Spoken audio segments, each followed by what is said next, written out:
مسجدا للمسلمين والصلاة والسلام على سيد المرسلين وعلى آله وأصحابه أجمعين.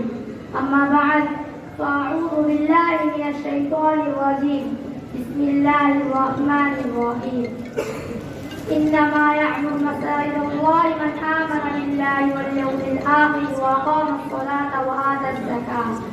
وقال النبي صلى الله عليه وسلم: من بنى لله مسجدا بنى الله له بيتا في الجنة أو كما قال عليه الصلاة والسلام.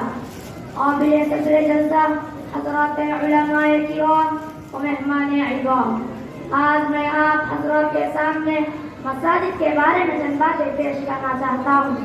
بزرگوں اور دوستوں، مسجد اللہ کے گھر ہے، عبادت کی جگہ ہے. یہ مساجد جنت کے باغ ہے. مساجد میں جو سکون و اطمینان ملتا ہے وہ دنیا کی کسی بڑی سے بڑی جگہ میں نہیں ملتا. انسان دنیا بھر کی پریشانیوں اور فکروں سے گھبرا کر اللہ سے دل لگانے کے لیے مسجد میں آتا ہے تو مسجد ان کو دل کا سکون و راحت عطا کرتی ہے. تمام پریشانیاں ختم ہو جاتی ہے.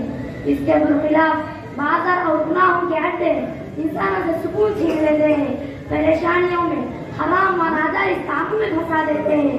اسی وجہ سے رسول اللہ صلی اللہ علیہ وسلم نے ارشاد فرمایا: شر البقاع اسواقها وخير البقاع مساجدها. اللہ کے نزدیک بدترین جگہ بازار اور بہترین جگہ مسجدیں ہیں. بزرگوں اور دوستوں، اللہ کے گھروں میں مسلمان آنے کا پورا حق ہے. مسجدوں میں مسلمان نماز ادا کرتے ہیں، قرآن پاک کی تلاوت کرتے ہیں، تعلیم کے حلقے لگتے ہیں، قرآن کے حلقے لگتے ہیں، ایمان کے مذاکرے ہوتے ہیں اور امت کے مسائل حل ہوتے ہیں. اور یہ بھی حق ہے کہ اعتکاف کی نیت کر لے تو مسجد میں سونا بھی عبادت، کھانا بھی عبادت بن جاتا ہے. ایسی مبارک مسجد میں آنے میں کسی کو روکنے کا حق نہیں، بلکہ قرآن مجید میں خدا تعالی نے ارشاد فرمایا کہ وہ شخص بہت بڑا ظالم ہے جو مسجدوں کو ویران کرنے کے پیچھے پڑا ہے اور ان میں مسجد نبوی صلی اللہ علیہ وسلم والے اعمال میں رکاوٹیں پیدا کرتا ہے. ومن اظلم ممن منع مساجد اللہ ان یذکر فیہا اسمہ وسعی فی خرابها.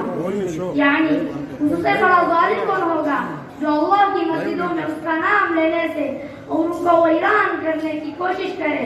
بزرگوں اور دوستوں، دنیا کی ہر مسجد کی بہت بڑی عظمت ہوتی ہے، چاہے وہ مسجد عالیشان عمارت کی شکل میں ہو، چاہے وہ چھپر کی شکل میں ہو، چاہے وہ جھونپڑی کی شکل میں ہو. وہ خدا کا گھر ہے.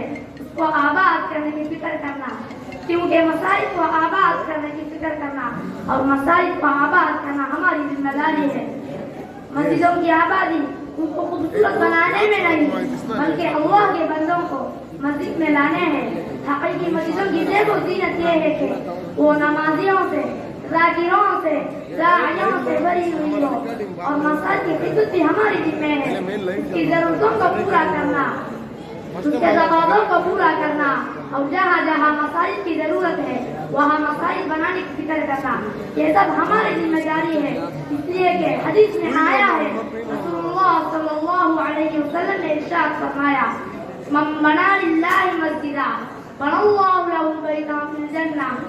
جو شخص اللہ کے لیے مسجد کی تعمیر کرتا ہے، مسجد بناتا ہے، اللہ اس کے بدلے میں اس کے لیے جنت میں ایک گھر تیار کرتے ہیں. اسی طرح مساجد کو عظمت کی نگاہ سے دیکھنا ہے، نظر پڑتے ہی درد شریف بننا چاہیے اور مساجد میں آداب کا لحاظ رکھنا ہے، پاکی صفائی کا خیال رکھنا ہے. اس لیے کہ ہر مسجد کا تعلق براہ راست کعبۃ اللہ سے ہے اور کعبۃ اللہ کا تعلق براہ راست عرش اعظم سے ہے. بس اللہ سے دعا فرما کہ خدا ہم سب کو مساجد کی عظمت دل میں بٹھا کر ان کا احترام کرنے کی توفیق عطا فرمائے اور ہماری مسجدوں کو مسجد نبی صلی اللہ علیہ وسلم جیسا بنائے. آمین. وما علینا الا البلاغ.